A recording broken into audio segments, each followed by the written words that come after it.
అమ్మవారు అడిగింది ఒకసారి, ఏమయ్యా పరమాత్మ అంటే, అమ్మవారికి తెలియక అడగదండి ఈ విషయాలు, మనకి తెలియ చెప్పడం కోసం అడుగుతుంది. ఏమండి ఏమిటి, శిఖరేశ్వరం దగ్గరికి వచ్చి నందిని తిప్పి చరణందిని ఇలా చూస్తే శిఖరం కనబడితే ఇక పునర్జన్మ లేదా, మోక్షం ఇచ్చేస్తారా? ఎలా ఇచ్చేస్తారండి అలాగే? అలా కుదురుతుందా అని అడిగింది అమ్మవారు. అడిగితే శంకరుడు అన్నాడు, కుదురుతుంది, కానీ శ్రీశైలం వచ్చిన వాళ్ళందరికీ అలా ఇవ్వం మోక్షం. ఎవరికి కుదురుతుందో నీకు చూపిస్తాను, రా పార్వతి అన్నాడు. ఒక వృద్ధ బ్రాహ్మణ రూపాన్ని ఆయన స్వీకరించారు. ఒక వృద్ధ బ్రాహ్మణిగా పార్వతీదేవి వచ్చింది. ఇద్దరూ ఆ శిఖరేశ్వరం దగ్గరికి వచ్చారు. ఎందరో మెట్లు ఎక్కుతున్నారు, నంది శృంగములలోంచి చూస్తున్నారు, కిందకి దిగిపోతున్నారు. అక్కడే ఒక చిన్న ఊబిని సృష్టించారు. అందులో ఈ వృద్ధ బ్రాహ్మణుడు దిగిపోతున్నాడు. ఆ ఒడ్డున ఉన్నటువంటి వృద్ధ బ్రాహ్మణి అంది, మా ఆయన దిగబడిపోతున్నాడు, నా పసుపు కుంకాలు కాపాడబడాలి కదా, అందుకని ఒక్కసారి ఎవరైనా చెయ్యిచ్చి పైకి లాగండి, నేను వృద్ధురాలను, నా భర్తని పైకి లాగలేకపోతున్నాను అంటే గబగబా వచ్చి చెయ్యి ఇవ్వబోయారు. మీలో పాపం లేని వాళ్ళు పైకి లాగండి అనేటప్పటికీ, నాకు పాపం లేకపోవడం ఏమిటి, ఎన్ని దిక్కుమాల పనులు చేశానని వెళ్ళిపోయాడు ప్రతివాడు. అటుగా ఒక వేశ్య కిందకి దిగుతోంది. ఈవిడ వేశ్య అని అందరూ అంటున్నారు. ఆవిడ దిగుతూ వచ్చి, నేను లాగుతానమ్మా అని చేయి పట్టుకుంటే ఆవిడంది పార్వతీదేవి, ఏమమ్మా అందరూ మాకు పాపం ఉందని వెళ్ళిపోతుంటే నువ్వు ఒక్కదానివి వేశ్యవి అని వాళ్ళందరూ చెప్తున్నారు, వాళ్ళ పాపముల కన్నా నీ పాపము గట్టిది కదా, నువ్వు ఎలా లాగుతావు నా భర్తని అని అడిగింది. అయితే ఆవిడంది, శ్రీశైల శిఖరం దృష్ట్యా పునర్జన్మ నవిద్యతే.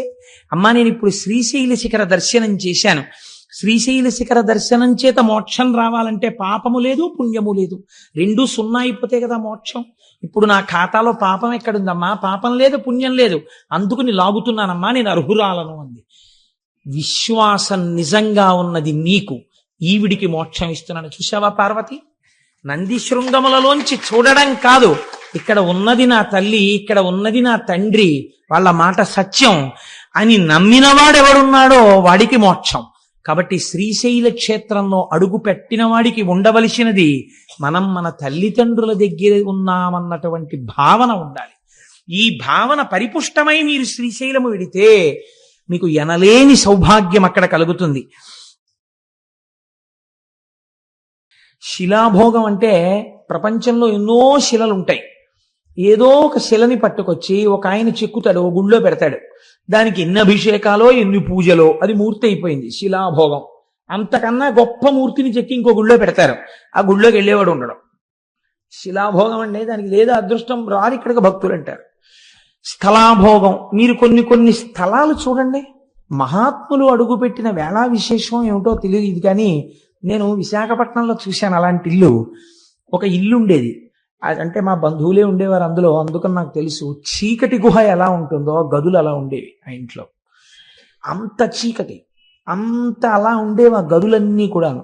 కానీ ఆ ఇంట మంగళతోరణం కట్టి మళ్ళీ మంగళతోరణం ఎండిపోయింది తీయడానికి టైం ఉండేది కాదు, మళ్ళీ తోరణం కట్టించేవారు. ఎప్పుడూ శుభమే. ఆ ఇంట్లో ఎంత చిత్రం అంటే, ఏదైనా శుభకార్యం జరగట్లేదంటే ఆ ఇంటికి వెళ్ళి ఓ 4 రోజులు ఉంటే శుభకార్యం అయిపోయేది. స్థలాభోగం, మీరు ఏమని చెప్పగలరు దానికి, స్థలాభోగం అనాలంతే. అంటే ఆ ఇంటికి ఏదో మహత్తరమైనటువంటి ఓ పెంకో ఏదో వచ్చేసింది అనమాట. ఆ స్థలం అటువంటిది, మనకి తెలియదండి ఒక్కొక్కసారి ఆ స్థలం అంత శక్తివంతమైందని మనం కనిపెట్టలేము, పెద్దలైతే కనిపెడతారు. శంకరాచార్యుల వారు పాదచారి అయి నడుస్తున్నప్పుడు ఒకానొక చోట వారు ఎండ నుంచి సేద తీరడం కోసమని కూర్చున్నారు. మంచి రోహిణీ కార్తె. అటువంటి సమయంలో ఒక కప్ప నీటిలోకి దూకలేకపోయింది, ఆ ఎండకి శోషించిపోయింది. పక్కన పుట్టలో ఒక పెద్ద నాగుపాం ఉంది. ఆ నాగుపాం పాకుతూ వచ్చి కప్పని మింగుతుందని శంకరాచార్యుల వారు చూస్తున్నారు. అది పడగ పట్టి ఆ పడగ నీటిలో కప్పకి విశ్రాంతినిచ్చింది. విశ్రాంతి తీసుకున్న కప్ప నీటిలోకి దూకింది. వెంటనే శంకరాచార్యుల వారు అంతర్ముఖులై చూశారు, ఒక నాగుపాం కప్పకి ఎందుకు పడగ పట్టింది, కాబట్టి స్థలానికి ఏదో ప్రాముఖ్యత ఉండాలి అని. అప్పుడు వారు లోపల అంతర్ముఖులై చూస్తే అది ఋష్యశృంగ మహర్షి తపస్సు చేసిన ప్రదేశం. అందుకే అక్కడ జీవులకు ఒకదాని పట్ల ఒకదానికి శత్రుభావన లేకుండా చెనకకుండా అంత సంతోషంగా కలసిమెలసి ఉంటున్నాయి. ఇంత పరమ పవిత్రమైన భూమి కనుక ఇక్కడే నేను మొట్టమొదటి పీఠాన్ని పెడతానన్నారు. అదే ఇవాళ మనం ఆరాధన చేసేటటువంటి శృంగగిరి పీఠం కర్ణాటకలో. కాబట్టి స్థలాభోగము ఉన్నదా లేదా? ఉన్నది. శ్రీగిరి అన్నప్పుడు అందులో శ్రీ శకార రకార ఈకారములు ఉన్నాయి. శకార రకార ఈకారములుంటే శ్రీమాత అని ప్రారంభమైంది లలితా సహస్రనామం. ఆ మూడక్షరాలు బ్రహ్మశక్తి, విష్ణుశక్తి, రుద్రశక్తి, ఈ మూడు శక్తుల్ని తెలియచేస్తాయి. ఈ మూడు శక్తులు ఉన్నటువంటి కొండ, ఈ మూడు శక్తులు మమేకమైన శక్తి రూపిణి భ్రమరాంబిక. అందుకని శక్తిపీఠం. ఇప్పుడు ఆ కొండ మీద అడుగు పెట్టిన వాడికి సరస్వతీ కటాక్షం కావాలా, లక్ష్మీ కటాక్షం కావాలా, జ్ఞానం కావాలా? నువ్వు అడగక్కర్లేదు నోరు తెరిచి. నీకేది కావాలో అది ఆ కొండలోంచి ప్రసరిస్తుంది. అంత శక్తివంతమైన స్థలం అది, అంత శక్తివంతమైన కొండ ఆ కొండ. అందుకే శంకరాచార్యులు వారు యోగరత్నావళి స్తవంలో ఓ మాట అంటారు, శ్రీశైల శృంగే వివిధ ప్రసంగే శేషాద్రి శృంగే సదా వసంతం తమర్జునం మల్లిక పూర్వమేనం శ్రీశైల శృంగ కుహరేషు కదోపలప్స్యే గాత్రం యదా మమలతాః పరివేశయంతి కర్ణే యదాః విరచయంతి ఖగాశ్చ నీడాస్ అంటూ సిద్ధిం తథావిధ మనోవిలయం సమాధౌ అన్నారు. శ్రీశైలంలో తొందరగా మనస్సు లయమైపోతుంది అంటారు. అక్కడికి వెళ్ళి జపం చేసుకుందాం అనుకున్న వాళ్ళకి అక్కడికి వెళ్ళి కూర్చుని మాకు ఒక ఆఫీసర్ గారు ఉండేవారు. ఇప్పుడు నాకు పుష్పమాల వేశారే, ఆ వారు చేసిన ర్యాంక్కి సమానమైన ర్యాంకు. ఆ డెప్యూటీ మేనేజర్ క్వాలిటీ కంట్రోల్ అని మా ఆఫీసులో ఒక పరమ గౌరవనీయమైన పదవి, ఒక జిల్లా స్థాయి అధికారి. ఆయన పేరు అరుణ జటేశ్వరుడు. చాలా గొప్ప పేరు, ఎక్కడ ఉండదు అసలు. ఆయనే అరుణ జడాయ్ అని పిలుస్తుండేవారు. ఆయన పరమభక్తుడైన ఆయన శ్రీశైల క్షేత్రానికి వెళ్ళి భ్రమరాంబ అమ్మవారి దేవాలయపు గోడల దగ్గర కూర్చుని రుద్రాన్ని పారాయణ చేసి వస్తుండేవారు. అందుకే మహానుభావుడు ఒక పువ్వులా పనిచేసి ఒక పువ్వులా వెళ్ళిపోయారు ఆయన. మొన్ననే నాకు ఫోన్ చేశారు, ఈ మాట ఎప్పుడైనా వీలైతే ఒకసారి సభకి పిలిపిస్తాను వారిని, ఒకసారి రండి చెన్నై నుంచి అని. నేను ఎందుకు ప్రస్తావన చేశానంటే అక్కడ తొందరగా మనస్సు లయం అవుతుంది. సిద్ధిం తథావిధ మనోవిలయం సమాధౌ గాత్రం యదాహ మమలతాః పరివేశయంతి అంటారు శంకరాచార్యుల వారు. మీ మనస్సు లయమైపోతే మీకు బాహ్య ప్రపంచంతో సంబంధం ఉండదు. మీకు బాహ్య ప్రపంచంతో సంబంధం లేదు అని ముందు ఎవరు నమ్మాలి? తీగలు నమ్ముతాయి. తీగలు నేను వెళ్ళిలా కూర్చున్నా నన్ను చుట్టుకో, వీళ్ళు లేచి వెళ్ళిపోతాడని చుట్టుకోదు. కానీ ఒక కర్రపుల్ల ఇలా ఉందనుకోండి, తీగొచ్చి చుట్టుకుంటుంది.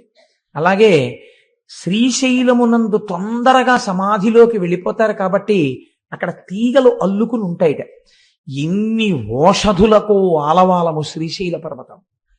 అసలు అన్నింటికన్నా ఆశ్చర్యం అండి, శ్రీశైలానికి దగ్గరలో ఒక క్షేత్రం ఉంది. అక్కడ అమ్మవారు ఉన్నారు, సిద్ధేశ్వరం అనుకుంటాను నాకు జ్ఞాపకం ఉన్నంత వరకు. మీరు అమ్మవారికి బొట్టు పెట్టచ్చు. అక్కడ మీరు అమ్మవారికి కుంకుమ బొట్టు పెడితే శిలామూర్తిగా ఉండదు, నుదురు మెత్తగా తగులుతుంది. వేలు పెట్టినప్పుడు మీ ఒళ్ళు పులకరిస్తుంది. శ్రీశైలం ఎన్ని రకాల ఉపాసనలకు ఆలవాలము, అంత గొప్ప క్షేత్రం శ్రీశైలం. అటువంటి శ్రీశైలంలో ఆ శ్రీశైల పర్వతం మీద పరమశివుడు స్వయంభూమూర్తిగా వెలిశాడు. మీరు చూడండి, ఎందుకు వెలియాలి? ఏదో కారణం ఉండాలి కదండి. నిన్న సౌరాష్ట్రే సోమనాథంచ ఒక కారణం కనపడింది. ఇక్కడ కూడా ఒక కారణం ఏమైనా ఉందా అంటే, శ్రీశైలంలో ఎందుకు పరమశివుడు వెలయవలసి వచ్చింది అన్న దాని గురించి పెద్దలు ఒక హేతువుని చెప్తారు. క్రౌంచేన పర్వతే దూరంగతే తస్మిన్ స్వపుత్రకే తేచ తత్ర సమాసీనౌ జ్యోతిరూపం సమాశ్రితౌ పుత్ర స్నేహాతురౌతవై శివౌ పర్వణి పర్వణి దర్శనార్థం కుమారస్య స్వపుత్రస్య గచ్చతః అమావాస్యాం దిశే శంభు స్వయం గచ్చతి తత్ర పౌర్ణమాసే దినే తత్ర పార్వతీ గచ్చతి ధ్రువం. మీకందరికీ తెలుసున్నటువంటి విషయమే. గణాధిపత్యం ఎవరికి ఇవ్వాలి అని నిర్ణయం చెయ్యవలసి వచ్చినప్పుడు శంకరుడు తన ఇద్దరు కుమారులను పిలిచి, ఎవరు భూమండలానికి అంతటికీ తొందరగా ప్రదక్షిణం చేసి వస్తారో వారికి నేను పట్టాభిషేకం చేస్తాను, వారికి నేను గణాధిపత్యం ఇస్తాను అన్నారు. అంటే గబగబా బయలుదేరాడు సుబ్రహ్మణ్యేశ్వర స్వామి. వారిది నెమలి వాహనం కాబట్టి గబగబా వెళ్ళి భూమండలంలో ఉన్న దేవాలయాలన్నిటినీ దర్శనం చేసుకుంటూ వస్తున్నాడు. ప్రదక్షిణం అంటే అది బాగా గుర్తుపెట్టుకోండి. సాధారణంగా మనం ఈ కథని కథగా చెప్పేస్తాం. ఆయన ఏమన్నాడు పరమశివుడు? ప్రదక్షిణం చేసి రమ్మన్నాడు. ప్రదక్షిణం చేసి రమ్మంటే గుళ్ళల్లోకి ఎందుకంటే సుబ్రహ్మణ్యేశ్వర స్వామి వారు గిరగిరా తిరిగేసి వచ్చేయకూడదు ఏంటి? ఓ విమానం తిరిగేసినట్టు ఏరియల్ వ్యూ అంటాం కదా మనం, అలా నెమలి వాహనం ఇక్క అలా తిరిగిలా వచ్చేస్తే బాగుంటుంది కదా. ప్రతి గుళ్ళోకి వెళ్ళాడు ఆయన. ప్రతి గుళ్ళోకి వెడితే ఆయనకి ఏం కనపడేదంటే ఈయన గుళ్ళోకి వెళ్ళేటప్పటికీ విఘ్నేశ్వరుడు బయటికి వెడుతున్నట్టు కనపడేది. అయ్యో అన్న ఇదేంట్రా నాకన్నా ముందే బయటికి వెళ్ళిపోతున్నాడు, ఎలా వెళ్ళిపోతున్నాడు రా అనుకునేవాడు ఆయన. ప్రతి గుళ్ళోనూ ఈయన వెళ్ళడం, ఆయన బయటికి వెళ్ళడం. అదేంటి ఎందుకు అసలు సుబ్రహ్మణ్యుడు గుళ్ళల్లోకి తిరగడం? ఆయన చెప్పాడా పరమశివుడు నువ్వు గుళ్ళల్లోకి వెళ్ళిరా, భూమండలం మీద ఉన్న గుళ్ళన్నీ చూసిరా అని చెప్పాడా? ప్రదక్షిణం చేసిరా అని చెప్పాడా?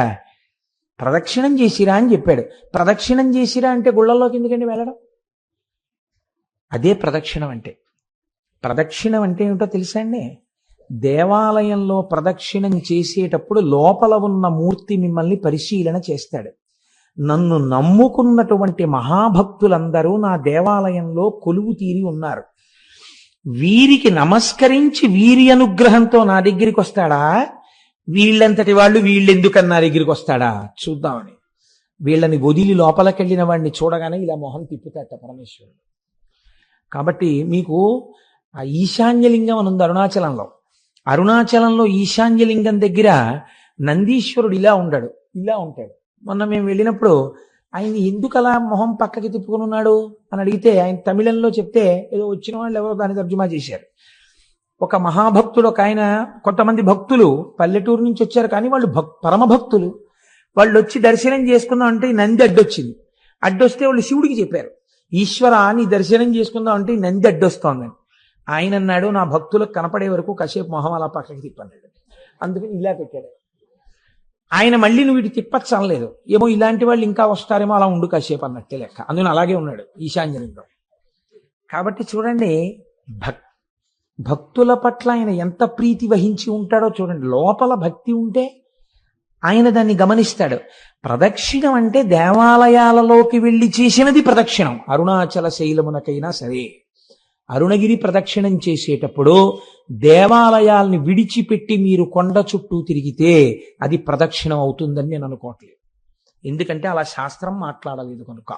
లేకపోతే తలుపులు తీసి అర్ధరాత్రి వేళ కూడా లింగ దర్శనం అయ్యేటట్టుగా అరుణాచలంలో ఎందుకు ఉంచుతున్నారు? మీరు వెళ్ళితేనే ప్రదక్షిణం పూర్తవుతుందని. మీరు వదిలిపెడితే ప్రదక్షిణ ఎలా అయింది? అది మీరు దేవాలయ సహితంగా చేసిందే ప్రదక్షిణం. మీరు లోపల తిరిగినప్పుడు కూడా ఆళ్వారులు ఉంటారు విష్ణువాలయం అయితే, నాయనారులు ఉంటారు శివాలయం అయితే, మీరు ప్రదక్షిణ పురస్సరంగా వెళ్ళాలి. చాలా మంది ప్రధాన దేవత దగ్గరికి వెళ్ళి వస్తారు, దానివల్ల ఈశ్వర అనుగ్రహం కలుగుతుందని నేను అనుకోవట్లేదు.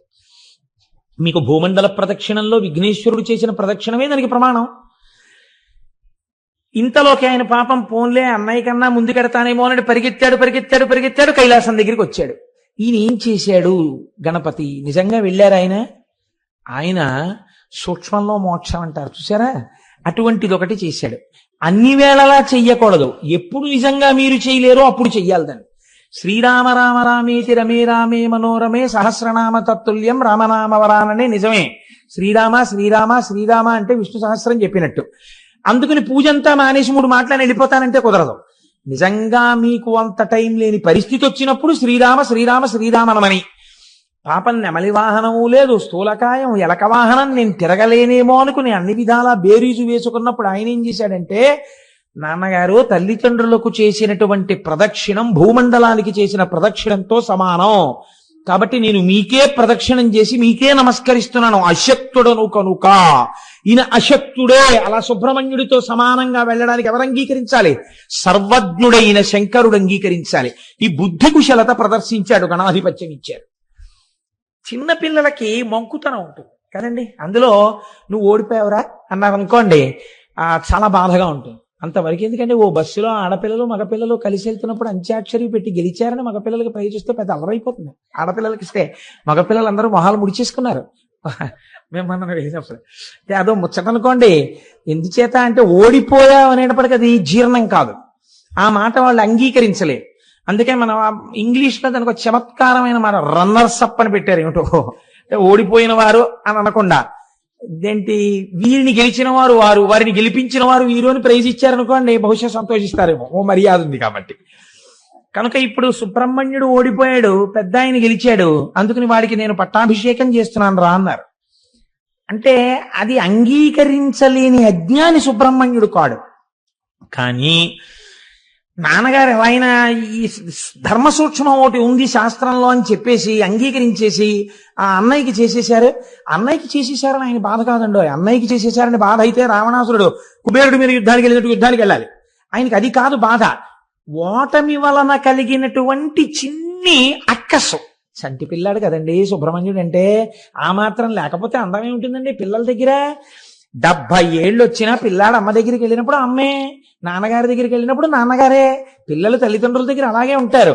అందుకని చిన్న కోపం వచ్చింది, కోపం వచ్చి నేను వెళ్ళిపోతున్నానని వెళ్ళిపోయాడు. ఎక్కడికి వెళ్ళిపోయాడు? ఎక్కడికి వెళ్ళిపోయినా తెలుస్తుంది వాళ్ళకి. వాళ్ళకి తెలియదేంటి సర్వజ్ఞులు పార్వతీ పరమేశ్వర్ల. కనుక చూశారు ఎక్కడికి వెళ్ళాడు వీడని. ఇంట్లో ఫంక్షన్ అయిపోయింది, పట్టాభిషేకం. ఓసారి వీడి దగ్గరికి వెడదాం రమ్మని కబురు చేశారు. రే నాన్న వచ్చి, అదేమిట్రా, నేను రాను అన్నాడు. పిల్లలు చూడండి మూతి పుడుచుకుని వీధి మీద ఎక్కి కూర్చుంటారు. నేను రాను ఇంట్లోకి అంటారు. తండ్రి 2 రెక్కలు ఎత్తి తీసుకొచ్చేయగలడు ఇంట్లోకి, కానీ అలా తీసుకురాడు. వెళ్ళి చాలా బతిమాలతాడు. అందులో ఏముంది? తండ్రి ఓటం ఉందా? తండ్రితనం ఉంది, తల్లితనం ఉంది కదండి. ఇప్పుడు మీకు శ్రీశైల క్షేత్రం వింటే ఏమర్థం అవుతోంది? శివలింగాన్ని చూడగానే మీకు ఎంత పులకరింత రావాలి, నువ్వు మా తండ్రివి. అందుకని కదా ఇంత బతిమాలడమా సుబ్రహ్మణ్యుడి కోసం. అందుకని పార్వతీ పరమేశ్వరులు ఇద్దరూ కైలాస పర్వతం నుంచి సుబ్రహ్మణ్యుడి కోసం వచ్చారు. చూడండి, ఈ అరుగు మీద పిల్లాడు కూర్చుంటే దెబ్బలాడిన నాన్నగారి మీద కోపం వచ్చి పిల్లాడు అక్కడ కూర్చుంటే నాన్నగారు వెళ్ళి ఇలా పక్కన కూర్చుని ఏదో చెప్దాం అనుకునే వాళ్ళకి వాళ్ళు లేచి మళ్ళీ ఈ అరుగు మీదకి వెళ్ళిపోతాడు. అలా సుబ్రహ్మణ్యుడు ఓ 24 క్రోసులు ముందుకు వెళ్ళిపోయాడు. వెళ్ళిపోతే శంకరుడు ఎక్కడికి వెళ్ళి కూర్చున్నాడు? ఆయన వెళ్ళి మల్లెతీగల చేత చుట్టుకోబడినటువంటి ఒక అర్జున వృక్షం కింద ఆయన కూర్చున్నాడు. ఆయన వెడితే అమ్మగారు ఊరుకుంటుంది ఏంటి? ఆవిడ మహాపతివ్రత, ఆవిడ కూడా గబగబా వెళ్ళింది పక్కకి. వెళ్ళి ఆవిడ కూర్చుంది. ఏమిటండి వీడు మంకుతనం, మీ అంతటా ఆయన అసలు ఏం బొత్తిగా బుద్ధి లేదేం, చిన్నవారా చితకవారా, ఏమిటి మీ పెద్దరికం తెలుసుకోకుండా ఇప్పుడు మీరే బతిమాలు వస్తే వాడు వెళ్ళిపోవడం ఏమిటి అంది. పోన్లేదు పిల్లాడు అన్నారు. అని మొట్టమొదట అమావాస్య రాగానే చీకటి కదా, కొత్త ప్రదేశం కదా, ఒక్కడు ఎలా ఉన్నాడో ఏమిటో అని ముందు శంకరుడు వెళ్ళాడు. వెళ్ళి అయిపోయింది, అప్పటికి ఆలక తీరిపోయింది. వెళ్ళిపోయి అదే దండాయుధ పాణి అంటారు. అది వెళ్ళి ఆ పిల్లాడి దగ్గర కూర్చుని, ఏంట్రా నాన్న ఇలా వచ్చావు అంటే అప్పటికి ఆయన మహాజ్ఞానిగా నిలబడ్డాడు. అంటే కోపం పోయింది. ఆ క్షేత్రం మనం దర్శనం చేస్తాం, అందుకే ఈయన అమావాస్య నాడు వెళ్ళి దర్శనం చేసి వస్తారు. ప్రతి పౌర్ణమి నాడు అమ్మవారు వెళ్ళి దర్శనం చేసి మళ్ళీ వస్తుంటుంది శ్రీశైలానికి. పిల్లాడికి దగ్గరలో ఉన్నాం అనిపించుకోవడానికి అక్కడే ఉండి చక్కగా ఇద్దరిని చూస్తూ ఆ సుబ్రహ్మణ్యుణ్ణి చూసుకుంటూ, ఎలాగో వచ్చాం కదా ఈ క్షేత్రానికి, ఇక్కడ చక్కగా ఈ మల్లె చెట్టు కిందకు వచ్చాం కదా అని పిలిచారు. ఎవరు ప్రార్థించారని పిలిచారు? ఇందులోనే మీరు శ్రీశైలానికి సంబంధించినటువంటి ఒక గొప్ప రహస్యాన్ని పట్టుకోవాలి.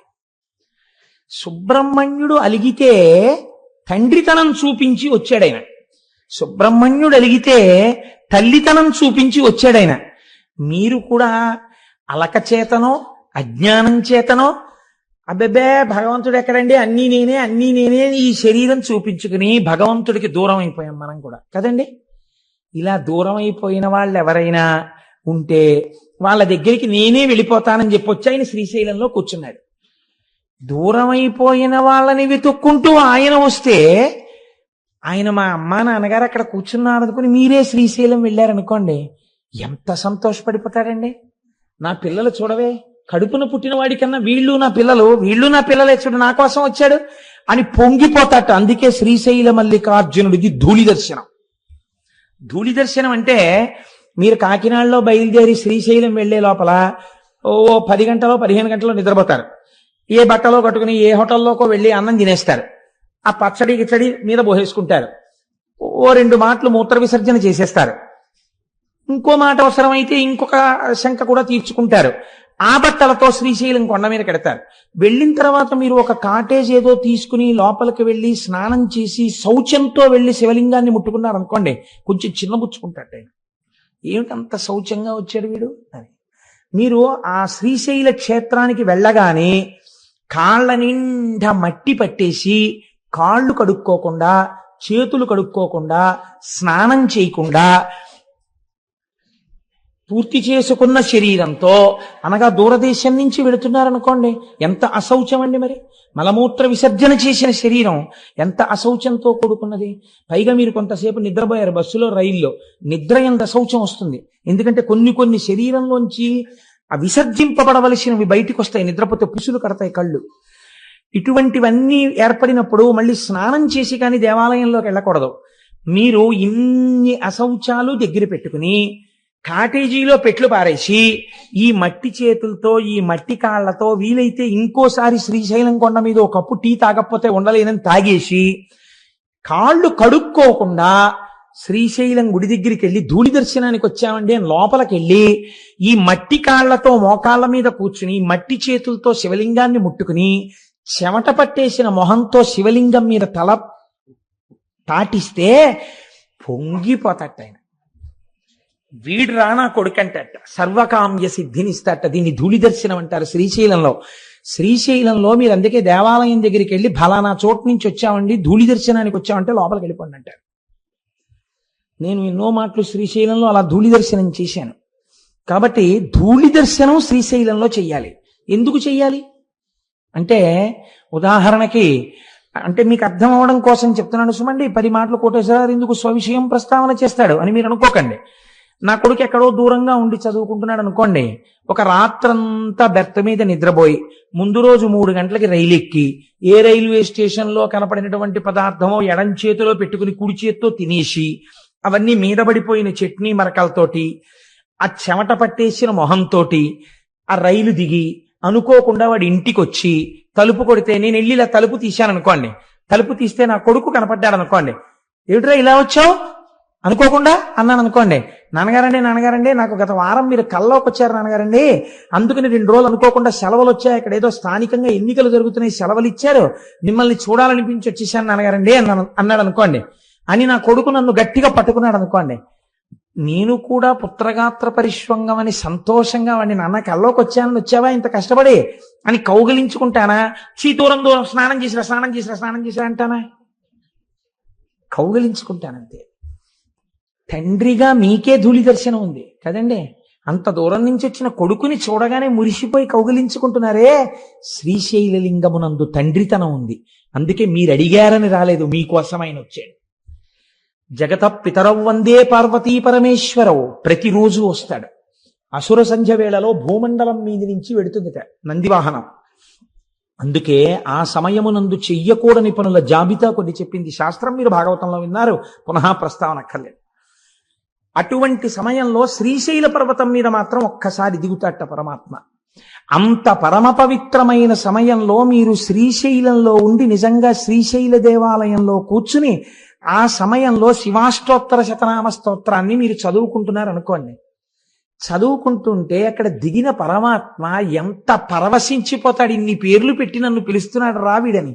గుళ్ళో అక్కర్లేదు, మీరు ఏ కాటేజ్లో కూర్చుని చదివినా సరే మీ జన్మ చరితార్థం అయిపోయినట్టే. అందుకే శ్రీశైలంలో వెలిసినటువంటి పరమాత్మ ఒకరి ప్రార్థన చేత వెలియలేదు, స్వయంభూగా తనంత తాను వెలిశాడు. ఎందుకు వెలిశాడు? మీకు నాకు తల్లిగా తండ్రిగా వెలిశాడు ఆయన. అందుచేతనే అక్కడ ధూళి దర్శనం ఇచ్చాడు. అందరికన్నా చేతకాని వారెవరో వారి చేత పూజలు అందుకుంటాడు. తెలుసా అండి? ఇప్పుడంటే లేదండి. ఇప్పుడు ఒక్కొక్కటి మోడర్నైజ్ అయిపోయి దేవాలయాలు కూడా కొంచెం ఇదిగా ఉంది. కానీ నేను ఒకనొకప్పుడు ఇంటర్మీడియట్ చదువుకునే రోజుల నుంచి, అనగా ఇంచుమించు 1973-75 ప్రాంతాల నుంచి శ్రీశైలం వెళ్ళినటువంటి సందర్భాలలో సుప్రభాత దర్శనం కోసమని వెంపర్లాడి పరిగెత్తేవాడిని. ఆ రోజుల్లో చెంచులు వచ్చేవారు. చెంచులు వచ్చి ఎంతంత డప్పు నిజంగా. నేను నా భార్య నా పెళ్ళయిన తర్వాత కూడా అస్తమానం శ్రీశైలం వెళ్ళేవాళ్ళం. పెద్ద డప్పులు, ఇంతంత డప్పులు పట్టుకొచ్చి పెట్టుకుని అర్చక స్వాములు ప్రాతస్మరామిగ ననాద మనాద బంధుం సింధూరపూరప దిశోభిత గండ యుగ్మం ఉద్దండ విఘ్న పరిఖండ నచండ దండ ఆఖండలాది సురనాయక బృందవంద్యం అన్న సుప్రభాతం చదివి తెర తీసి శివలింగ దర్శనం అయ్యే ముందు ఎవ్వరూ చూడకండి, ముందు దర్శనం నందికే నందికే నందికే అని చెప్పేవారు. తెర తీయగానే నిజంగా ఈ చెంచులు ఆనందంతో వాయించేవారు. వెన్నుపాములోంచి పులకరింతలు వచ్చేసేవి నిజంగా ఆ వాయిద్యాలు వింటుంటే. అంత సంతోషంతో మల్లన్న మల్లన్న ఓ చెవిటి మల్లన్న మల్లన్న మల్లన్న ఓ చెవిటి మల్లన్న నడిచేవారు. ఆయనకి అదో పేరండి, చెవిటి మల్లన్న నడిస్తే పొంగిపోతాట. శ్రీశైలం వెళ్ళి భగవంతుడికి ఏమైనా మంచి పేర్లు ఉంటాయి. ఓ శివ అంటారు, ఓ శంకర అంటారు. చెవిటి మల్లన్న ఏమిటండి? అక్కడికి వెళ్ళోసారి ఓ చెవిటి మల్లన్న విన్నావా అంటే పొంగిపోతాట ఆయన. ఆయనకి అదో పేరు శ్రీ మల్లికార్జునుడికి. ఎక్కడైనా విన్నారా మీరు ఇటువంటి చేష్టతం? ఏమిటి సౌలభ్యం పరమాత్మది అంటే, ఒక భక్తుడొకడు నువ్వు నన్ను రక్షించి కాపాడు సుమా అన్నాడు. ఏమీ తెలియని అమాయకపు భక్తుడు. అలాగే ఉంది శివలింగం. బయటికి వచ్చి మళ్ళీ చెప్పాడు, నేను చెప్పింది విన్నావా, నిన్ను నమ్ముకుని వచ్చాను తండ్రివని, చెయ్యాలి సుమా అన్నాడు. అలాగే ఉంది శివలింగం. విన్నాడా అని అనుమానం వచ్చింది. లోపలికి జనం వెళ్తున్నారు వస్తున్నారు, నేను చెప్తున్నాను విన్నాడంటావా, ఓ చెవిటి మల్లన్నా విన్నావా అన్నాడు. వెంటనే బాబాయ్ వీడు ఇంకో మాట అనకుండా తీర్చేద్దామన్నా కోరిక తీర్చేసేట. అప్పటి నుంచి ఇప్పటి వరకు చెవిటి మల్లన్న అన్న బాబాయ్ విన్నాను రో అంటట. తండ్రిని చూడండి మీరు, తండ్రి మహాప్రాజ్ఞుడు, అందరి చేత నమస్కరింపబడేవాడు, లోకపూజితుడు. అటువంటి తండ్రి కుర్చీలో కూర్చుని ఉంటాడు. ఆయనతో మాట్లాడడానికి పెద్దలైన వారు వచ్చి గదిలో కూర్చుని ఉంటారు, వాళ్ళతో మాట్లాడుతుంటాడు. ఓ 3 ఏళ్ల మనవడు, వాడికి ఏం తెలియదు, వచ్చి తాతగారండి తాతగారండి అంటే, లేకపోతే కొడుకు అనుకోండి పోని, నాన్నగారండి నాన్నగారండి నాన్నగారండి అని పిలుస్తాడు. ఉండు ఉండు మాట్లాడుతున్నాను కదా కాసేపు అలా ఉండు అంటాడు తండ్రి. వాడు చూసి తండ్రి ఎంతకీ వింటలేదని ఆ కుర్చీ మించి మెల్లిగా ఏదో కొండెక్కేసినట్టుగా పొడుగాటి కాలు మించి తొడ మీదకి ఎక్కేసి ఇలా కంఠం పట్టుకు నిలబడితే పడిపోతావని తండ్రి ఇలా వాడి నడుం చుట్టూ చెయ్యేసి పట్టుకుంటే ఆయన చెవులో పెట్టి వేలు నాన్నగారండి నాన్నగారండి అని ఆయన మొహం పెట్టుకుని ఇలా అడ్డొచ్చేసి నాన్నగారండి నాన్నగారండి ఉండు నాన్న మాట్లాడుతున్నానా అంటాడు తండ్రి. అంటుంటే ఆఖరికి నాన్నగారండి అని ఇలా కొడతారు. బా ఏమిట్రా అంటాడు తండ్రి. అంతేగాని పోలీస్ స్టేషన్లో కేసు ఎట్టేస్తాడు ఏంటి? ఏమిటి అంటే, నేను చెప్పింది వినరే అంటాడు వాడు. సరే చెప్పు ఏమిటి? ఇంతమందిలో వాడు అంటాడు, ఇందాక నుంచి చెప్పాను మీరు వింటే కదా చూడా అంటే, ఫోన్లేరా చెవుడు చెప్పు ఏమిటి అంటే, మీరు నాకు జామకాయ తెస్తానన్నారు సాయంకాలం, తెస్తానులే తప్పకుండా తీసుకొస్తాను, దిగు వెళ్ళు మీ అమ్మ దగ్గరికి అంటే. అంతేగాని తండ్రి కోపగించేసుకున్నాడా, పోలీస్ స్టేషన్లో కేసు ఎట్టాడా, లేకపోతే తిరిగి కొట్టేశాడా? తండ్రితనం శ్రీశైలంలో కూడా అంతగా ఉంటుంది. సామాన్యమైన తండ్రికే అంత ప్రేమ ఉంటే మా స్వామి శ్రీశైల మల్లికార్జునుడికి ఎంత ప్రేమ ఉంటుందండి. తెలుసున్నవాడు అలా పిలవకూడదు. నా స్వామి పలకగలడని తెలిసి కూడా వెళ్ళి చెవిటి మల్లన్నోయ్ అనకూడదు. కొడుకు పెద్దవాడయ్యాడు, 25 ఏళ్లవాడయ్యాడు. నాన్నగారు పెద్దలతో మాట్లాడుతున్నారు, వాళ్ళు మాట్లాడి వెళ్ళిపోయిన తర్వాత నాన్నగారికి చెప్దాం అనుకోవాలి. అంతేగాని 25 ఏళ్ళు ఒంటికొచ్చి కూడా 2 ఏళ్లప్పుడు నువ్వు నన్ను చెవుడా అన్నావురా అన్నాడని 25 ఏళ్ళు వచ్చినా 10 మందిలోకి వచ్చి మీకు చెవుడా అంటాడా? వాడు నా కోసం వచ్చినవాడు, ఎంత నా మీద ప్రేమ ఉన్నవాడు. కాబట్టి అలా వచ్చిన వాడిని గురించి ప్రత్యేకం రాయండి ఖాతాలో. శ్రీశైలం వచ్చాడంటే నేను ఒకటి ప్రార్థనను అనుసరించి రాలేదు, తండ్రిగా వచ్చి కూర్చున్నాను. నేను తండ్రినని నా కోసం వాడంత శ్రమపడి డబ్బు ఖర్చు పెట్టుకుని వచ్చాడు, మరి ప్రత్యేకం రాయొద్దు వాడి పేరు? గబుక్కుని చిత్రగుప్తుడి కంప్యూటర్లో ఏమైనా పొరపాట్లు పడిపోతాయేమో, నాన్న నువ్వే అక్కడ కూర్చో జాగ్రత్తగా రాయ్, వ్యాసుడు చెప్పేస్తుంటే నీ దంతాన్ని విరగ్గొట్టి ఏకదంతం శూర్పకర్ణం అని పేరు పెట్టుకుని అంత పెద్ద భారతాన్ని ఒక్క తప్పు లేకుండా రాశావు కదా. చక్క అక్కడ కూర్చుని శ్రీశైలం వచ్చిన వాళ్ళ పేర్లన్నీ చెప్తారు, గోత్రం పేరు చక్కగా రాయి నాన్న అని చెప్పింది అమ్మవారు. అమ్మవారు ఏం చెప్తే చేస్తారు. ఆ కొడుకులిద్దరూ మంచి కొడుకులు, విన్నారు కదా మన మూక పంచశతిలో. అదే మూకశంకరులు అడిగారు, నీకు ఎవరి మీద కావాలమ్మా నీ కారుణ్యం? కొడుకులిద్దరూ వృద్ధిలోకి వచ్చేశారు, భర్త మహానుభావుడు లోక పూజితుడు, ఇంకా కారుణ్యం నీ బిడ్డలకక్కల్లా నీ భర్తకక్కల్లా, ఇంకెవరికి మా మీద ఉలకబోస్తాయన్నారు. అలా అమ్మవారు ఎంత కారుణ్యమూర్తి అక్కడ పెట్టింది ఆయన్ని. నువ్వు రాయిరా అబ్బాయి అయింది. అందుకే మనం రవి సుధాకరవన్నిలోచన రత్నకుండల భూషిణి ప్రవిలమంబుగమమ్ము నేలిన భక్త జన చింతామణి అని ఆ భ్రమరాంబికాష్టకం చేస్తూ ఓ మాట చెప్తాం.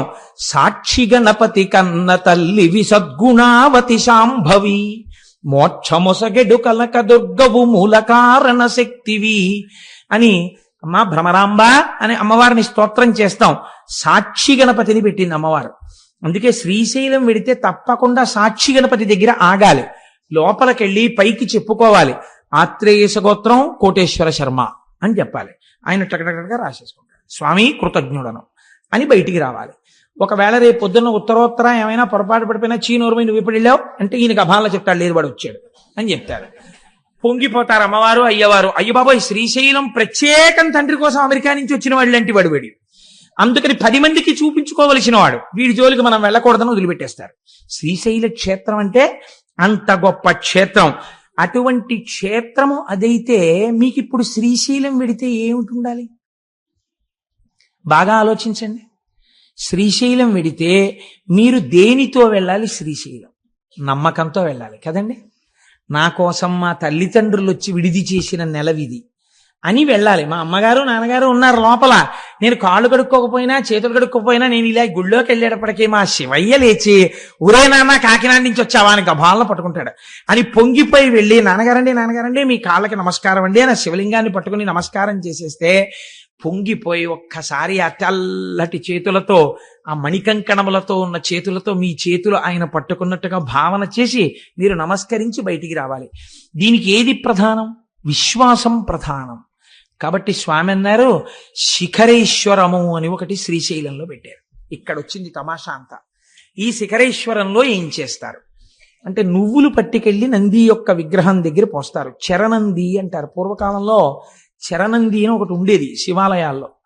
మామూలుగా స్థిరనంది అని ఒకటి ఉంటుంది, అది కదలదు. చరణంది అని ఒకటి ఉంటుంది, అది కదులుతుంది. ఆ నంది అది ఎందుకు కదులుతుందంటే పూర్వం ఎందుకు పెట్టేవారంటే చరణందిని, చిన్న నందిని ఒకవేళ పూర్వం ఇంత వైద్య సదుపాయం ఉన్నటువంటి రోజులు కావు, ఏ అర్ధరాత్రి వేళో అపరాత్రి వేళో, అందుకే శివాలయం విష్ణువాలయం ఈ 2 ఆలయాలు లేని ఊళ్ళు ఉండేవి కావు. ఈ 2 ఆలయాలు తప్పకుండా ఉండాలి ప్రతి ఊళ్ళో.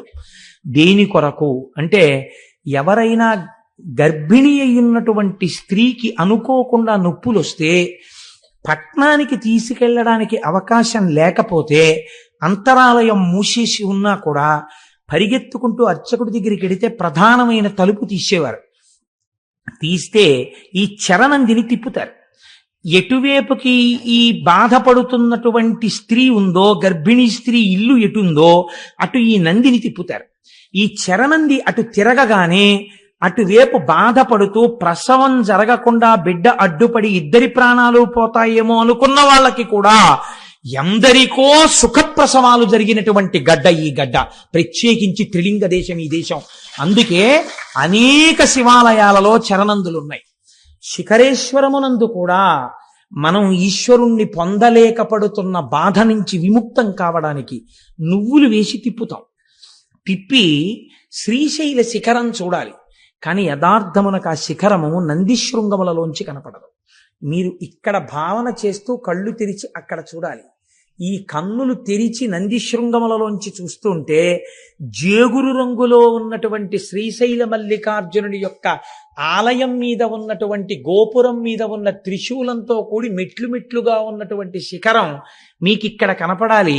పైకి మీకు ఆ చెట్లు అవి ఉన్నట్టుగా ఉండాలి, కానీ కళ్ళల్లో మాత్రం అది కనపడాలి. ఇక్కడ చిత్రం ఇక్కడ కనపడుతూ పైన ఉన్న దాన్ని పక్కకి తీయగలగాలి.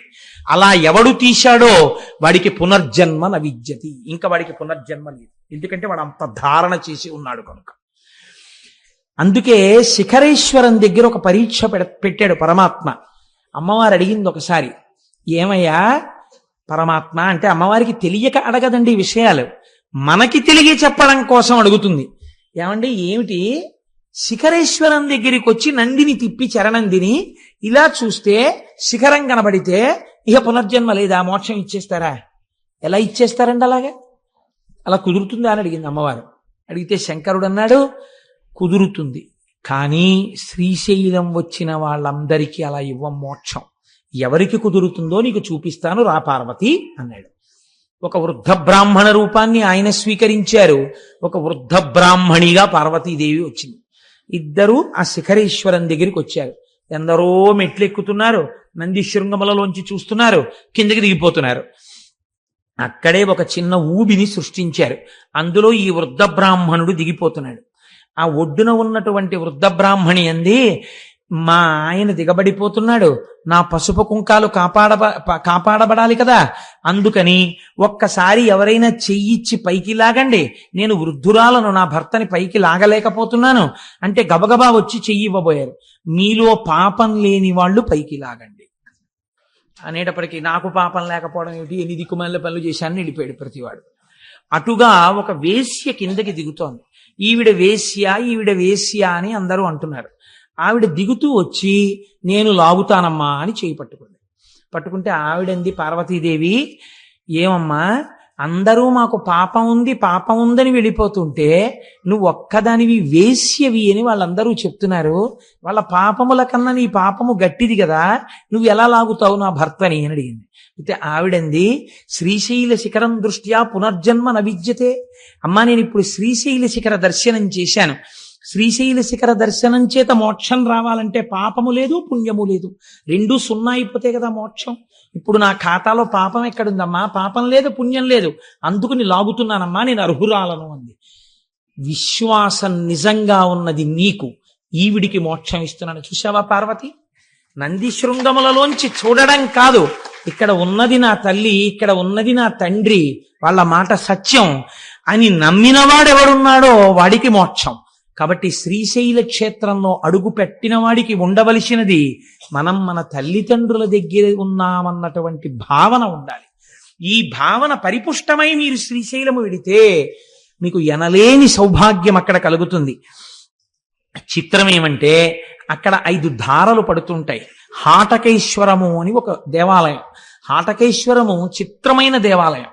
అది ఒక కొత్త కుండ పెంకులో బంగారు లింగము తనంత తాను ఆవిర్భవించింది.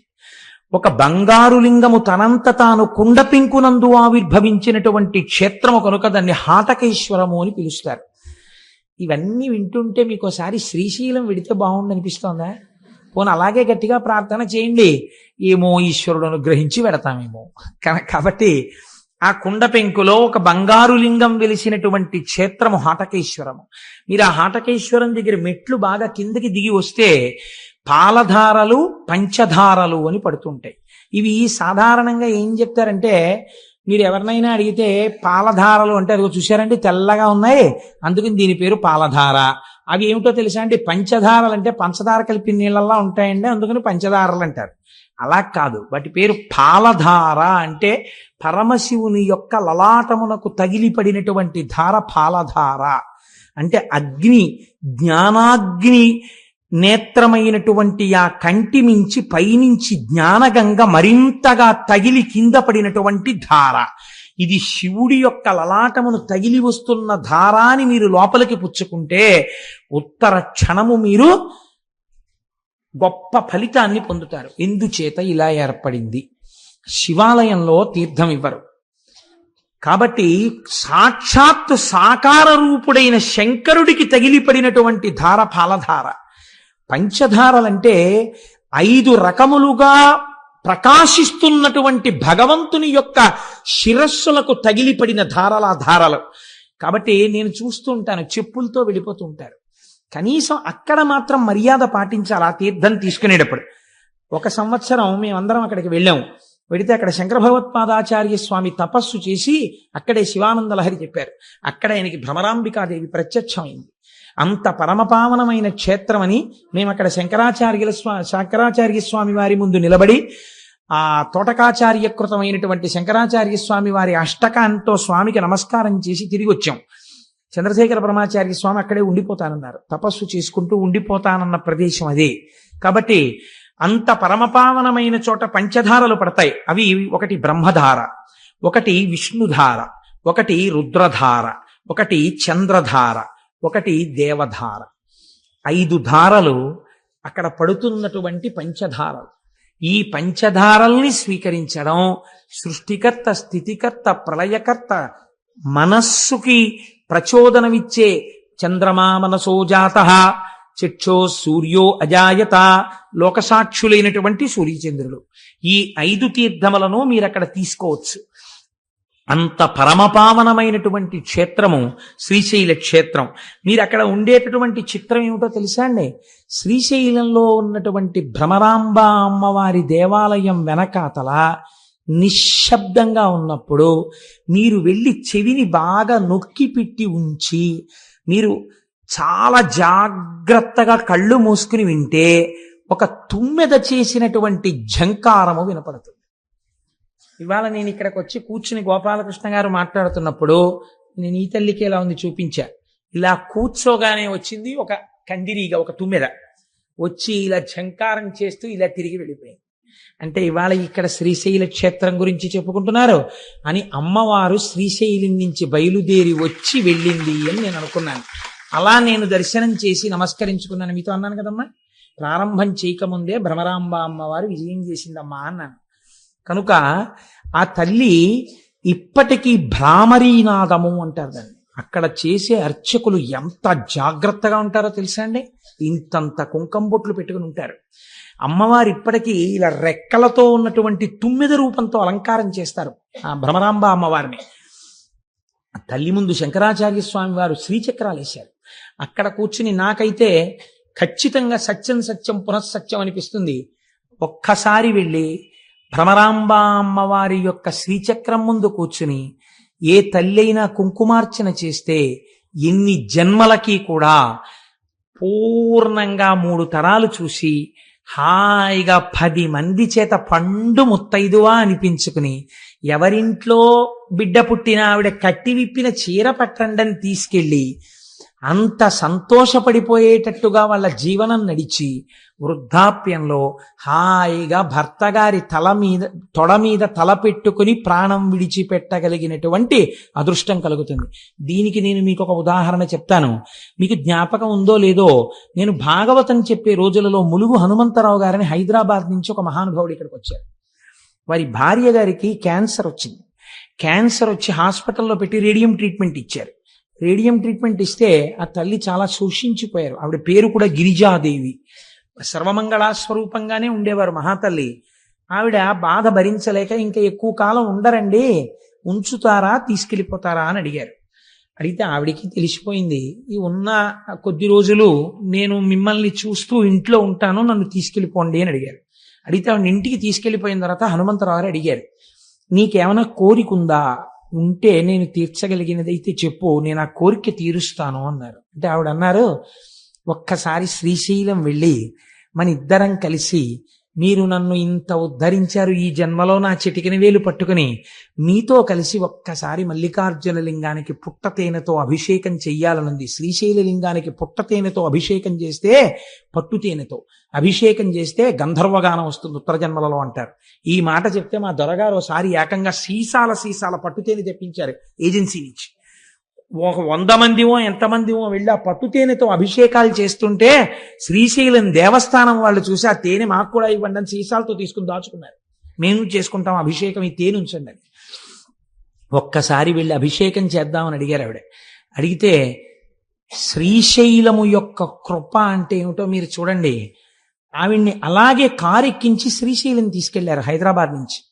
ఆవిడ శ్రీశైల మల్లికార్జునుడి సన్నిధానంలో భర్త గారితో కలిసి అభిషేకం చేసి, పసుపు కుంకాలతో నేను వెళ్ళిపోతాను ఖాయం, ఇన్ని జన్మలకి నేను ఇలాగే పసుపు కుంకాలతో నా భర్త ముఖం చూస్తూ ఆయన తొడ మీద తల పెట్టుకుని ఆయన వంకే చూస్తూ ఆయనతో కలిసి నామం చెప్తుండగా నా నోరు ఆగిపోయినప్పుడు కన్నుల నీరు లేకుండా మీరు నామం పూర్తి చేస్తుండగా పసుపు కుంకాలతో మహాపర్వంలో వెళ్ళాలని కోరిక నా స్వామి తీరుస్తాడని ఆవిడ భ్రమరాంబికాదేవి దగ్గర ఉన్న శ్రీచక్రానికి కుంకుమార్చన చేసి ఇంటికి వచ్చారు. మహాశివరాత్రి మిట్ట మధ్యాహ్నం అయ్యవారికి అమ్మవారికి మారేడు దళాలతో పసుపు కుంకాలతో అర్చన చేసి చక్కగా భర్తని పిలిచి, నాకేదో వెళ్ళిపోతున్నానని అనిపిస్తోంది, నేను ఒక్కసారి శివాష్టోత్తరం చదువుతుంటాను, మీరు నాతో కలిసి చదవండి, మీ తొడ మీద తల పెట్టుకుని కొడుకుని కోడల్ని కూతుర్ని అల్లుణ్ణి చూస్తూ ఏ బెంగ లేకుండా మీ వంటి మహాత్ముడికి భార్యనయ్యాను, చాలు, చూస్తూ వెళ్ళిపోతాను, నా నామం ఆగిపోయిన దగ్గర మీరు నామం పూర్తి చెయ్యండి అని ఆ తల్లి ఎంత గొప్పగా చెప్పుకున్నారో ఆ రోజుల్లో. మహాశివరాత్రి మిట్ట మధ్యాహ్నం 12 గంటల వేళ భర్త గారి తొడ మీద తలపెట్టుకుని వెళ్ళిపోయారు ఆవిడ. కోరిక తీర్చేశాడు మల్లికార్జునుడు. గిరిజాదేవి ఆవిడ పేరు. నేను ఎందుకు అసలు ఇది చిత్రంగా నాకు ఆలోచనలోకి వచ్చింది ఈ విషయం. నేను ఎందుకు ఈ మాట చెప్తున్నానంటే ఆ భ్రమరాంబిక అమ్మవారి ముందు ఒక్కసారి కూర్చుని భార్యాభర్తలై ధర్మపదంలో చెరించాలనుకుని చిటికిన వేలు పట్టుకున్నవాడు తప్పకుండా జీవితంలో చెయ్యవలసిన పని అమ్మ దగ్గర కూర్చుని కుంకుమార్చన చేసుకోవాలి. 4 మారేడుదలాలు పెట్టుకెళ్ళి ఆ శివలింగాన్ని ఇలా తడివి తడివి అభిషేకం చేసుకోవాలి. తల తాటించి నమస్కరించుకోవాలి. అంత అవకాశాన్ని తల్లిదండ్రులు ఇచ్చినా వినియోగించుకోకపోతే ఎవడు ఉద్ధరించగలడండి? కాబట్టి ఇది మనం వినియోగించుకోవలసినటువంటి గొప్ప క్షేత్రం. అది మన ఆంధ్రదేశంలో ఉండడం మన అదృష్టం. ఆ తల్లి అరుణాసురుడు అనేటటువంటి ఒక రాక్షసుడు బయలుదేరాడు బ్రహ్మగారిచ్చినటువంటి వరాల వల్ల. వాడు లోకములనన్నింటినీ క్షోభింప చేస్తున్నటువంటి సమయంలో భ్రామరీ రూపాన్ని పొందింది తల్లి. భయంకరమైన యుద్ధం చేసిన తర్వాత భ్రామరీ రూపంతో వెళ్ళి ఆవిడ ఆ అరుణాసురుణ్ణి సంహారం చేసింది. ఇప్పటికీ కూడా శాస్త్రంలో ఏం చెప్తారంటే శ్రీశైల మల్లికార్జునుడు మల్లెపువ్వైతే అమ్మవారు సారగ్రాహి. ఎప్పుడు తుమ్మిది ఎక్కడ తిరుగుతుంది? పువ్వు చుట్టూ తిరుగుతుంది. ఆయన మల్లికార్జునుడు, ఆవిడ భ్రమరాంబికాదేవి. ఎక్కడ శివుడున్నాడో అక్కడ ఆవిడ భ్రమర రూపంతో తిరుగుతుంటుంది. అక్కడ శివుడున్నాడు, పైన శక్తి రూపంతో ఆవిడుంది. అందుకే ఇప్పటికీ ఆ నాదం వినపడుతుంటుంది. ఈ భ్రమరాంబిక అమ్మవారి దేవాలయంలో వచ్చేటటువంటి భ్రామరీ నాదాన్ని రికార్డ్ చేశాయి all India radio, Hyderabad, Vijayawada, Kurnool stations చేసి ఎన్నో మార్లు ప్రసారం చేశారు రేడియోలో. ఇప్పుడు శ్రీశైల క్షేత్రంలో ఉన్న భ్రామరీ నాదాన్ని ప్రసారం చేస్తున్నాం వినండని. ఒక తుమ్మిద ఎగురుతున్నప్పుడు వచ్చినటువంటి ఝంకార ధ్వనులు ప్రసారం అయ్యాయి. ఇది పరమ యథార్థం నేను చెప్తున్నది. ఒక పరమ పవిత్రమైన వేదిక మీద కూర్చుని అబద్ధాలు చెప్పవలసిన అవసరం నాకు లేదు. మీరు కావాలంటే శ్రీశైలం వెళ్ళినప్పుడు అడగండి, ఆకాశవాణి వాళ్ళు దీన్ని ప్రసారం చేశారా? భ్రామరీనాదాన్ని చేశారు. రికార్డింగ్ లో కూడా ఎక్కింది అది. అంత గొప్ప భ్రామరీనాదంతో కూర్చుని అమ్మవారు ఇప్పటికీ వింటుంటుంది. మీరు శ్రీశైలం వెళ్ళినప్పుడు అమ్మవారి వంక చూడండి, కనుగుడ్లు స్పష్టంగా చూస్తున్నట్టు కనపడుతుంటాయి తల్లి. అంత గొప్ప స్వరూపం. నేను చెప్తున్నప్పుడు నాకు కళ్ళల్లో లేత ఆకుపచ్చ రంగు చీరతో అలంకృతమైనటువంటి అమ్మ నాకు అలా కనపడుతుండగా నేను చెప్తున్నాను యథార్థానికి. కనుక ఆ రెక్కలతో అమ్మవారు అలా కూర్చుని ఉంటుంది. ఎదురుగుండా పెద్దవి చిన్నవి శ్రీచక్రాలు వేసి ఉంటాయి. వాటి మీద చక్కగా హడావిడి ఉండదు. బ్యాచ్ వైజ్ పిలుస్తారు. శ్రీచక్రం దగ్గర పట్టేటట్టుగా కూర్చుని చక్కగా మీరు కుంకుమార్చన చేసుకుని అక్కడ కూర్చుని సౌందర్యలహరిలోంచి 4 శ్లోకాలు చదువుకుని అవిద్యానామంతస్తిమిరమిహిరోద్దీపనగరి జడానాం చైతన్యస్తపకమకరంద శృతిజరి దరిద్రాణం చింతామణిగుణనికా జన్మజలధౌ నిమగ్నానాం దంస్ట్రా మురరిపువరాహస్య భవతి అని అక్కడ కూర్చుని 4 శ్లోకాలు చెప్పుకుని వస్తే జన్మ ధన్యం అయిపోతుంది. అంత గొప్ప స్థితి అక్కడ శక్తిపీఠంగా ఉన్నటువంటి భ్రమరాంబ అమ్మవారు. ఇంకా చాలా ఆశ్చర్యకరమైనటువంటి విషయం, అక్కడ ఉన్నటువంటి స్వరూపాలలో వీరభద్రుడు అని ఒక ఆయన ఉన్నారు.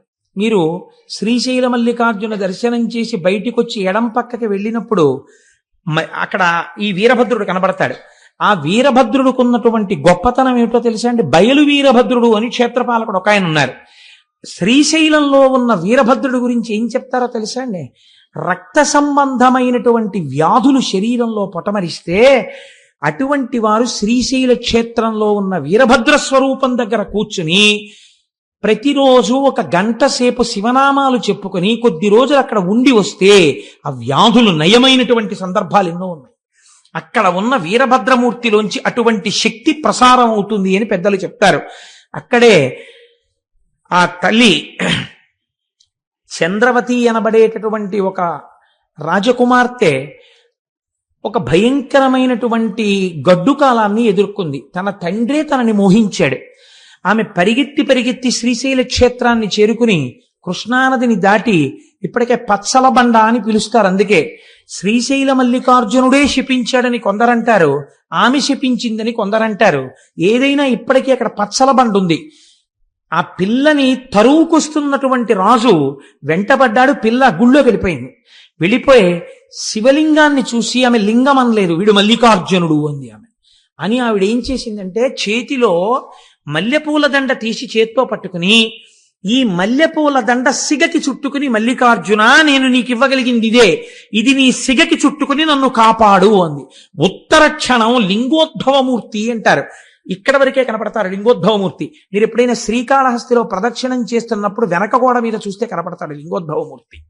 ఎప్పుడైనా శివాలయాల్లో పెద్ద పెద్ద గుళ్ళకి వెళ్ళినప్పుడు జాగ్రత్తగా చూడండి, ఉంటారు లింగోద్భవమూర్తి. మొన్న నాతో దేవాలయాలకు వచ్చినప్పుడు నేను అరుణాచలంలో చూపించి చెప్పాను, దీని గురించి నన్ను అడగండి మీకు చెప్తానని. నన్ను ఎవరు అడగలేదు, మర్చిపోయారు, నేను మర్చిపోయాను. కనుక ఆ లింగోద్భవమూర్తి స్వామి వచ్చి నీవు పచ్చల బండవగుదువుగాక అన్నాడు. ఎంతటి దుష్కృత్యము చేశాడో ఇప్పటికీ మనకి నిరూపిస్తూ ఆ రాజు పచ్చల బండ ఇప్పటికీ అక్కడ పడున్నాడు. ఈవిడ ఇచ్చినటువంటి మల్లికా పుష్పముల దండని తన సిగకి చుట్టుకుని మల్లికార్జున అని వేరొక మారు పిలిపించుకున్నాడు స్వామి. కాబట్టి అనేక రకాలుగా ఆయనకి ఆ మల్లికార్జున నామము సుస్థిరమైపోయింది అక్కడ. ఇక్కడే వృద్ధ మల్లికార్జునుడు అని ఒక మల్లికార్జునుడు. ఇది ఒక చిత్రమైన శివలింగం. శ్రీశైలం వెళ్ళిన వాళ్ళు చూసి ఉంటారు. వృద్ధ మల్లికార్జునుడైన ఆ శివలింగం ముడతలు పడిపోయి ఉంటుంది.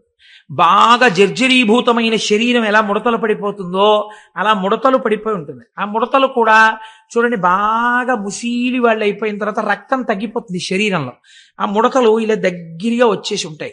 ఈ దగ్గరగా వచ్చేసిన ముడతల దగ్గరికి వెళ్ళి ఇలా మీరు ఎత్తి పట్టుకుని ఇలా అంటే అది అలా నించుంటుంది. ఆ ముడత ఇంకొంచెం యువతలు ఇలా అంటే ఇలా నించుంటుంది, ఇలా నించుంటే ఇలా నించుంటుంది, ఇటుపక్క ఇలా నించోబెడితే ఇలా నించుంటుంది, ఓ 7 అంకెలా నించుంటుంది.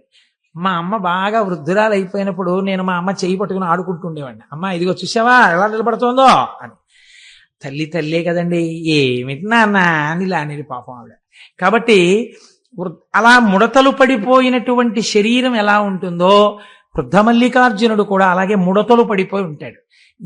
ఈ మల్లికార్జునుడు ఎప్పుడు వెలిశాడు అని మీరు అడిగారు అనుకోండి, దానికి సాధికారికంగా ఏమీ చెప్పరు. కానీ అసలు అక్కడ జరిగినటువంటి విచిత్రం ఒకటి ఉంది. మహీశూర మహారాజు అని ఒక మహారాజు గారు ఉండేవారు. ఆయనకు ఒక కుమార్తె ఉండేది. ఆమె శంకరుడి యొక్క సౌందర్యాన్ని ఉపాసన చేసింది. శంకర సౌందర్యం అంటే మాటలు కాదు. ఈశ్వరుడు భర్తగా కావాలని ఎవరు ప్రకటన చేయరు. కారణం ఏంటంటే సాధారణంగా తండ్రిగా ఉపాసన చేస్తారు ఆయన్ని. కాబట్టి ఆమె శివుణ్ణి మోహించింది. ఏమందగాడని ఆవిడే. నాకు అలాంటి భర్త కావాలని. చూద్దాం ఏం చేస్తుందో ఈ పిల్లని. శంకరుడు కల్లోకి వచ్చాడు. మీరు విందురు గాని ఎదరు అసలు శివస్వరూపం అంటే ఎలా ఉంటుందో చూద్దురు గాని. అందం పార్వతీ కళ్యాణంలో వస్తుంది, అప్పుడు అవధరిద్దురు గాని.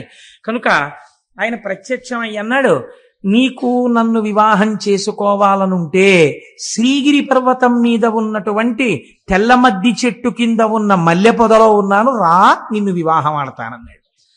ఆడపిల్ల కదా, కన్య కదా, వస్తుందా చూద్దామని ఆమె ఒక్కతే వచ్చేసి ఆ చెట్టుని పొదని వెతుకుతోంది.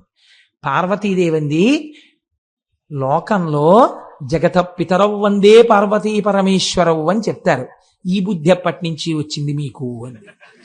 అంటే ఆయన అన్నాడు, కాదు ఆమె నన్ను అంత భక్తితో ఆరాధన చేసింది. ఇక్కడ వివాహం అనగా నేను ఆవిడ్ని నాలోకి తీసుకోవడం.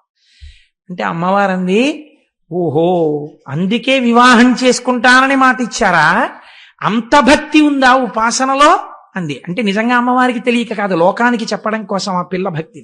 అంటే శంకరుడు అన్నాడు, చూపిస్తాను చూడు ఎంత భక్తి తత్పర్రాలో అని. వెంటనే ఒక 96 సంవత్సరముల వృద్ధుడుగా మారిపోయాడు.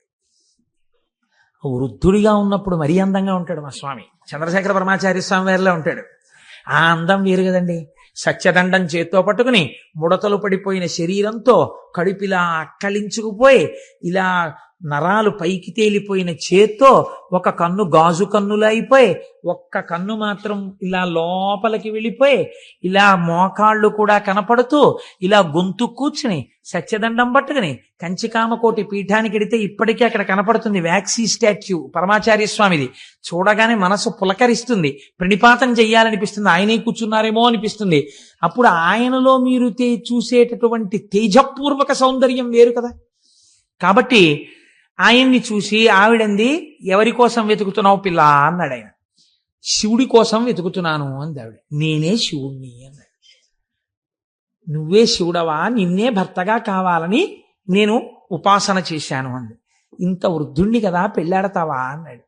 నువ్వు వృద్ధుడవో యవ్వనంలో ఉన్నవాడవో నాకు తెలుసు తండ్రి, నాకు భర్త నువ్వే, వేరొకడిని భర్తగా నేను లోకంలో అంగీకరించలేనంది. అంటే ఆవిడకి కావలసింది ఆయనలో ఐక్యం అవడం. చూశావా పార్వతి, ఈమె భక్తి, ఈమెని నాలో ఐక్యం చేసుకుంటున్నానని ఐక్యం చేసుకుని ఈ పిల్లని స్మరించి ఇటువంటి భక్తి తత్పరురాలి కోసం సృష్టిలో లేని విధంగా ముడతలు పడిపోయిన శివలింగం వృద్ధమల్లికార్జున లింగం అని తలుచుకున్న వాళ్ళని పొంగిపోతూ నేను చూస్తాను అని వృద్ధమల్లికార్జునుడై వెలిశాడు. అందుకే అక్కడ ఇప్పుడు కళ్యాణాలు చేస్తున్నారు. కనుక ఎన్ని విశేషాలండి శ్రీశైలం అంటే, ఒకటా రెండా? ఇన్ని విశేషాలతో కూడుకున్నటువంటి క్షేత్రము ఆ క్షేత్రం. ఈ క్షేత్రంలోనే శంకర భగవత్పాదాచార్య స్వామి వారు శ్రీశైల పర్వత శిఖరం మీద ఉండగా ఒక కాపాలికుడు వచ్చి అడిగాడు, మీ శిరస్సు కావాలి నాకని. నా శిరస్సే కదా తీసుకుందువు కానీ నా శిరస్సు నువ్వు తీసుకుంటే నాకు బాధ లేదు, నా శిష్యులు బాధపడతారు. ఎందుకనంటే గురువుగారు శరీరంలో ఉండాలని కోరుకోవలసిన వాళ్ళు శిష్యులు. గురువుకి ఆ శరీరం ఉన్నా లేకపోయినా బాధ లేదు.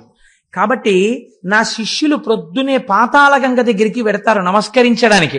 వాళ్ళు పాతాళగంగ దగ్గరికి వెళ్ళినప్పుడు నువ్వు రా, వచ్చి నేను ధ్యానం చేసుకుంటూ ఉంటాను, నా శిరస్సు ఉత్తరించి పట్టుకెళ్ళన్నారు.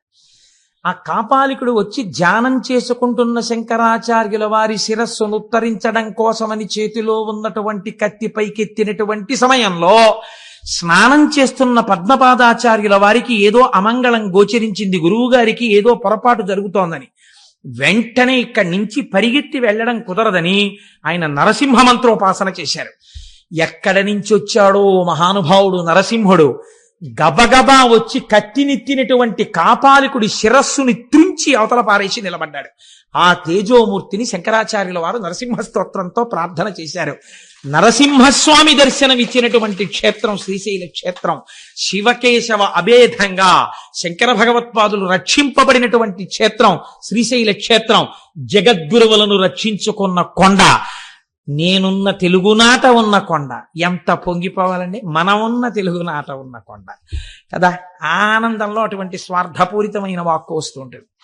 కనుక ఎన్ని రకాలుగానో ఆ శ్రీశైలం శ్రీశైలమే.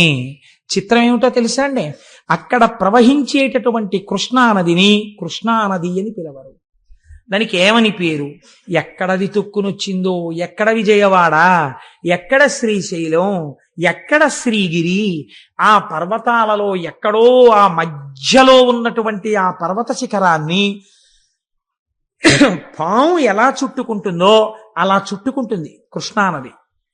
నల్లటి నది ప్రవహిస్తే దాన్ని ఏమని పిలుస్తారో తెలుసా అండి? శివుణ్ణి విడిచిపెట్టి ఉండలేక ఇంత పరమపావనమైనటువంటి స్థానము కనుక ఇక్కడ కూడా భక్తుల పాపములను తొలగతొయ్యడం కోసమని ఉత్తరమున ఉన్నటువంటి గంగ దక్షిణమునకే వచ్చి కృష్ణ పేరుతో అక్కడ ప్రవహించింది కాబట్టి దాన్ని పాతాళ గంగా అని పిలుస్తారు. కృష్ణా ప్రవాహము అని పిలవరు అక్కడ. అందుకే స్నానం చేసినప్పుడు కూడా పాతాళ గంగా జలమజ్జన నిర్మలాంగా భస్మ త్రిపుండ్ర సమలంకృత ఫలభాగా గాయంతి దేవము నిభక్త జనాభవంతం శ్రీమల్లికార్జున విభో తవ సుప్రభాతం. తెల్లవారుజామున చూడాలండి అందం. నిజంగా శ్రీశైల క్షేత్రంలో ఎటువంటి వాళ్ళు కూడా సుప్రభాతం విందామని 3 అయ్యేటప్పటికి లేచిపోయి కార్లు జీపులు పెట్టుకుని ఆ పాతాళగంగ దగ్గరికి వెళ్ళి ఆ మెట్లన్నీ దిగిపోయి ఆ పాతాళగంగలో చక్క ఇలా తేలిపోతూ స్నానాలు చేసేసి మళ్ళీ సుప్రభాతం పాడేస్తారని ఇలా నుదుట విభూతి రేఖలు పెట్టేసుకుని ఇంతంత బొట్లు పెట్టేసుకుని హరహర మహాదేవ శంభో శంకర సాంబ సదాశివ అంటూ గబగబా వెళ్ళిపోయి ఆ పెద్ద గేట్లు లోపలికి ఎడుతున్నప్పుడు 2 పక్కల ఇలా క్యూలు నడవడం కోసమని ఏర్పాటు చేసినటువంటి ప్రాకారాలు లాంటివి ఉంటాయి. అందులో అక్కర్లేకుండా మీరు హాయిగా రాజద్వారం దగ్గరికి వెళ్ళిపోతే ఓ నల్లటి ఆవు, ఎద్దు, దూడ తీసుకొస్తారు. ఎంతమంది జనం ఉండనివ్వండి. చిత్రం ఏమిటో తెలుసా అండి, నాతో వచ్చిన వాళ్ళు చూశారు. అప్పుడు ఆ ఆవు, దూడ, ఎద్దు మేము స్వామివారి సొత్తు, మమ్మల్ని అడ్డగించడం ఏమిటి అన్నట్టు ఎవ్వరూ ఉండరు. కట్టిప్పి వెళ్ళిపోతారు. అవి ఎక్కడి నుంచి వస్తాయో తెలియదు. చక్కగా ఇలా తల్లాడించుకుంటూ ఠాంగ్ ఠాంగ్ గంటలు మోగించుకుంటూ తిన్నగా వెళ్ళిపోయి మల్లికార్జున స్వామి వారి రాజద్వారం దగ్గరికి వెళ్ళి నిలబడతాయి.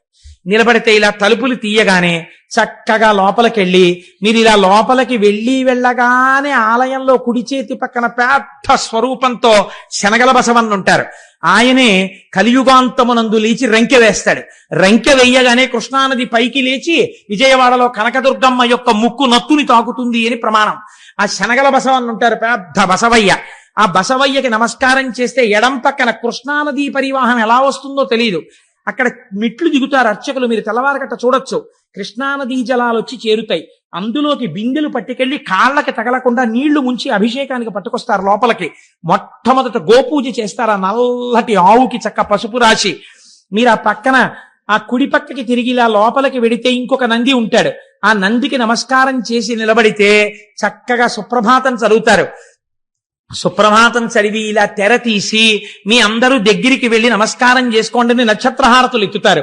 ఆ నక్షత్రహారతిలో ప్రకాశించిపోతున్న శివలింగాన్ని చూస్తూ జయ జయ జయ జయ శంభో జంభవిత్ పూర్వదేవ ప్రణత పద సరోజద్వంద్వ నిర్ద్వంద్వ బంధో జయ జయ జయ జన్మస్థేమ సంహారకార ప్రణయ సగుణ మూర్తే పాలయాత్మాం ప్రసన్నాం వధూ ముఖం వల్గ తపాంగ రేఖం అఖండితానందకర ప్రసాదం విలోకయన్ విస్ఫురదాత్మభావ సమే గతి శ్రీగిరి సార్వభౌమ కురంగపాణి కరుణావలోక సురోత్తమశ్చంద్రకళావతంస వధూ సహాయ సకలేష్టదాత భవిత్యసౌ శ్రీగిరి భాగ్యరాశి అని స్తోత్రం చేసుకుంటూ మీరు ఆయన్ని నమస్కారం చేసి ఇలా కుడి పక్కకి వెళ్లి ఎడం పక్కకి తిరిగితే వీరభద్రుడు కనబడతాడు. ఆ వీరభద్రుడికి నమస్కారం చేసి ఆ ఇనప కచ్చడంలోంచి బయటికి వెడితే ధర్మరాజు, భీముడు, అర్జునుడు, నకులుడు, సహదేవుడు వాళ్ళందరూ అరణ్యవాసం చేసేటప్పుడు శ్రీశైలంలో ప్రతిష్ఠ చేసిన లింగాలు సజ్జోజాత, అఘోర, తత్పురుష, వామదేవ, ఈశానములన్న పేరుతో 5 శివలింగాలు ఉంటాయి. అది దాటి మీరు ఇలా కుడి పక్కకి వెడితే తూర్పున మీరు ప్రవేశించినది కృష్ణదేవరాయల వారు నిర్మించినటువంటి గోపురం. దక్షిణానికి తిరగగానే హరిహరరాయలు నిర్మించినటువంటి గోపురం కనబడుతుంది. దీపాలు పెట్టే వాళ్ళందరినీ అక్కడే దీపాలు పెట్టమంటారు. మీరు అక్కడి నుంచి మళ్ళీ ఇలా తిరిగి ముందుకొస్తే త్రిఫల వృక్షం అని పెద్ద వృక్షం ఒకటి ఉండేది. మేడి, జువ్వి, దాంతో పాటు రావి 3 కలిసి పెరిగినటువంటి చెట్టు. 2000 సంవత్సరంలో 4000 సంవత్సరంలో బతికింది ఆ చెట్టు. చెట్టుకు పెద్ద అరుగులు కట్టుంటాయి. చక్క అరుగు మీద ఒక గడియ కూర్చుని కుడి పక్కకి తిరిగితే వృద్ధమల్లికార్జునుడు కనబడతాడు. ఇలా వెనక్కి తిరిగితే రాజరాజేశ్వర దేవాలయం, పక్కనే అమ్మవారి దేవాలయం ఉంటాయి. ఇవి చూసి మీరు మళ్ళీ ఇటు వచ్చి ఇలా ముందుకెడితే ఆ మెట్లెక్కి పైకెక్కితే అమ్మవారి దేవాలయం కనబడుతుంది. అమ్మవారి దేవాలయం లోపలికి వెడితే మీరు ఇలా తూర్పుగా వెడితే ఇలా దక్షిణంగా లోపలికి వదులుతారు. వెళ్ళి అమ్మవారిని దర్శనం చేసుకుని మీరు అలా దక్షిణంగా ఇలా అమ్మవారిని చూస్తూ ఇలా వంగి చూడాలి. ఇలా చిన్న ద్వారంలో ఉంటుంది అమ్మవారు. ఇలా వంగి అమ్మవారిని దగ్గరగా చూస్తూ పొంగిపోతూ దాటి అవతల పక్కకి వెళ్ళి శ్రీచక్రం దగ్గర కూర్చుని కుంకుమార్చన చేసుకుని ఆ పక్కనే ఉన్న చండీయాగం చేసేటటువంటి శాల దగ్గరికి వెళ్ళి ఆ అగ్నిహోత్రంలోంచి వస్తున్నటువంటి ధూమాన్ని పీల్చి కిందకి దిగి కుడి పక్కకి తిరిగితే అనగా ఉత్తరం వైపుకి తిరిగితే ఉత్తరాన శివాజీ గోపురం ఉంది. ఆ శివాజీ గోపురం దగ్గరికి వెడితే పెద్ద కళ్యాణ మంటపం. అక్కడే నందనవనం అని పుష్పవాటికి ఉంటుంది. ఆ వనంలోని సుబ్రహ్మణ్యేశ్వర స్వామి నెమలితో ఉంటారు అక్కడ. ఆ మెట్లెక్కితే రుద్రాక్షలవి అమ్ముతూ ఉంటారు కుడి పక్కన. ఆ లోపలికి వెడితే పెద్ద కళ్యాణ మంటపం కనబడుతుంది. అక్కడ చిత్రం ఏమిటంటే శివాజీ మహారాజు హిందూ రాజ్యాన్ని స్థాపించడం కోసమని అమ్మవారిని అక్కడికి వెళ్లి ప్రార్థన చేశాడు. శివాజీ గోపురం మీద ఇప్పటికీ చెక్కబడి ఉంటుంది. భవానీమాత భ్రమరాంబికాదేవి ప్రత్యక్షమై ఈ చంద్రహాసాన్ని చేత పట్టుకో, ఇంక నీకు ఎదురు లేదని అమ్మవారు అనుగ్రహించి చంద్రహాసాన్ని బహూకరించింది. ఆ కత్తి చేత పట్టుకునే మహానుభావుడు హిందూ ధర్మ సామ్రాజ్యాన్ని స్థాపించాడు. అందుకే ఛత్రపతి శివాజీ జీవితంలో మీరు ఒక నియమం గమనించి ఉంటారు. పరస్త్రీలు ఒకవేళ పరాయి సైనికుల యొక్క భార్యలు తనకి బందీలుగా దొరికితే గాజులు, పువ్వులు, పసుపు, కుంకమిచ్చి అమ్మవారి ప్రతి గృహిణిగా ఉన్నది అమ్మవారే అని వాళ్ళందరికీ పసుపు కుంకాలు తన చేతులతో పెట్టి పల్లకీకి డేరాలు కట్టి ఎవ్వరికీ కనపడకుండా తన సైనికులతో మోయించి శత్రుస్థావరాలకు పంపించేసేవాడు తప్ప ఎన్నడూ ఎంత అందగత్తె అయినా పరకాంత వంక చూసినవాడు కాడు. రోషనార్ నవల చదివితే మీకు అర్థమవుతుంది.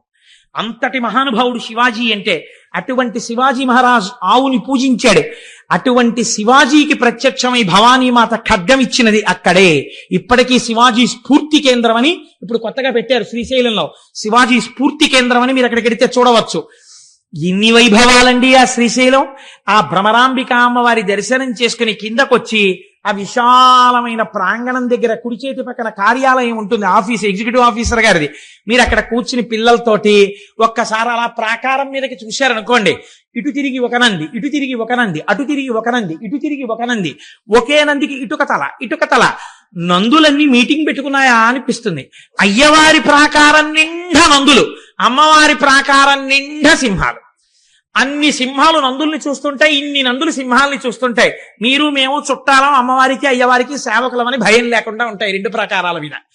అంత పరమ పవిత్రమైన ప్రదేశంలో కూర్చుని 4 పులిహార ప్యాకెట్లు కొనుక్కుని మీ అబ్బాయి మీ అమ్మాయి భార్య పంచుకుని చక్కగా నోట్లో వేసుకుని కాసేపు అక్కడ కూర్చుని, నాన్న మనందరం కలిసి భ్రమరాంబికాష్టకం చదువుకుందాం, చదవండని రవి సుధాకర వన్నిలోచన రత్నకుండల భూషిణి అని భ్రమరాంబికాష్టకం చేసుకుని అక్కడ ఉన్నటువంటి మల్లికార్జునుడి మీద ప్రపత్తి చేసి, శరణం తరుణేందు శేఖర శరణం మే గిరిరాజ కన్యక శరణం పునరేవతావుభౌ శరణం నాణ్యదుపైమి దైవతం అని మీరు ఇలా విభూతి రేఖలు పెట్టుకుని బొట్టు పెట్టుకుని చక్కగా బయటికి వచ్చారనుకోండి, అభిషేకం చేసుకుని ఆ మల్లన్నని గట్టిగా పట్టుకుని ఆయన మీద నీళ్లు పోసి విభూతి జలాలు పోసి తేనె పోసి మారేడు దళాలేసి ఆ శివలింగాన్ని ఇలా ఇలా ఇలా ఇలా ముట్టేసుకుని ఇలా ఇలా అంటుంటే చల్లగా ఆయన చేతులకు తగులుతుంటే, మీ దగ్గర కొంచెం గంధం తెచ్చుకున్నానండి రాస్తానంటే రాసేయండి అంటారు వాళ్ళు.